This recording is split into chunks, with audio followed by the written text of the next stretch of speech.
कहानी है गंगापुर गांव में रहने वाले ब्राह्मण पुरुष की।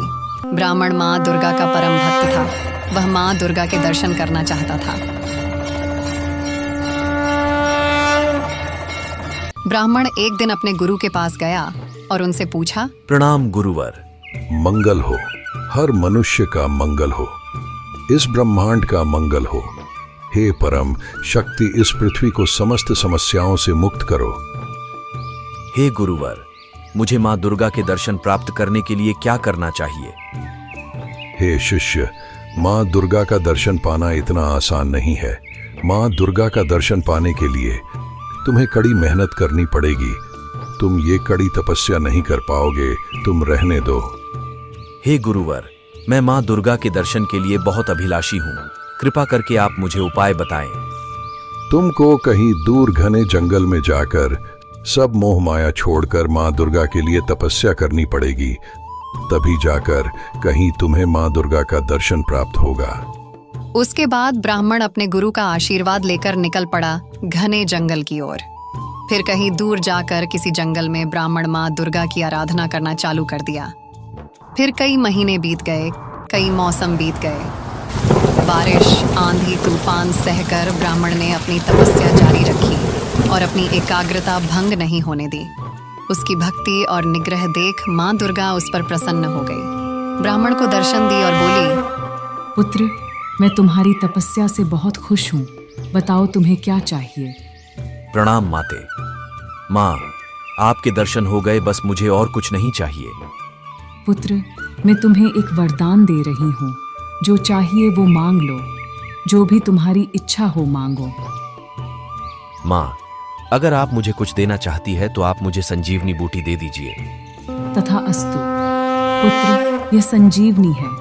तुम जिस किसी भी मृत व्यक्ति पर इसका प्रयोग करोगे वह फिर से जीवित हो जाएगा और पहले से अधिक ताकतवर हो जाएगा। ये संजीवनी न कभी सूखेगी और न खत्म होगी। उसके बाद ब्राह्मण घर की तरफ निकल गया और सोचने लगा, इस संजीवनी की सहायता से मैं मृत्यु पर विजय प्राप्त कर लूंगा। अब इसके आगे गांव के किसी भी घर में दुख नहीं होगा। अगर कोई मरेगा तो मैं उसे संजीवनी से जिंदा कर दूंगा। गांव के सभी लोग मेरी प्रशंसा करेंगे और इससे मेरा बड़ा नाम होगा और शायद लोग मुझे गांव का सरपंच भी बना दे। ये सब सोचते हुए ब्राह्मण अपने गांव की तरफ चल रहा था।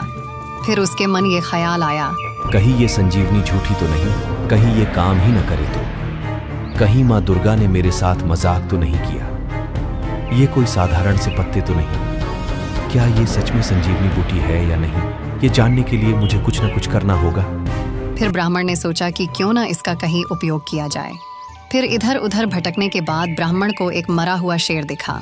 ब्राह्मण शेर के पास गया और बोला, इस संजीवनी बूटी का उपयोग मैं इस शेर पर करके देखता हूँ, फिर पता चलेगा ये असली है या नकली। ब्राह्मण ने संजीवनी के पत्ते को रगड़कर बिना कुछ सोचे समझे उसके रस को उस शेर पर डालने लगा और उसके बाद वो शेर जीवित होने लगा। ये देख ब्राह्मण खुश हो गया। अरे वाह, ये तो सच में काम करती है। ये तो असली संजीवनी बूटी है। लेकिन जो शेर जिंदा हो रहा था वो भूख के कारण मरा था।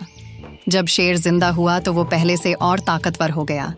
जीवित होते ही उस शेर ने बहुत जोर से दहाड़ मारी। ये देख ब्राह्मण डर गया। सामने साक्षात भूखा शेर देख ब्राह्मण की सिट्टी पित्ती गुल होगी। हे भगवान, ये मैंने क्या कर दिया? वो डर के मारे इधर उधर भागने लगा, लेकिन शेर की ताकत के सामने वो टिक न सका। शेर ने उसे पकड़ा और खा गया। कहानी का सार, हमें कोई भी काम करने से पहले उसके परिणाम के बारे में ज़रूर सोचना चाहिए। अगर आपको हमारी कहानी अच्छी लगी हो तो अपने दोस्तों के साथ भी शेयर कीजिए और हमारे चैनल को सब्सक्राइब करें और कमेंट में ज़रूर बताइए कि कैसी लगी हमारी ये कहानी।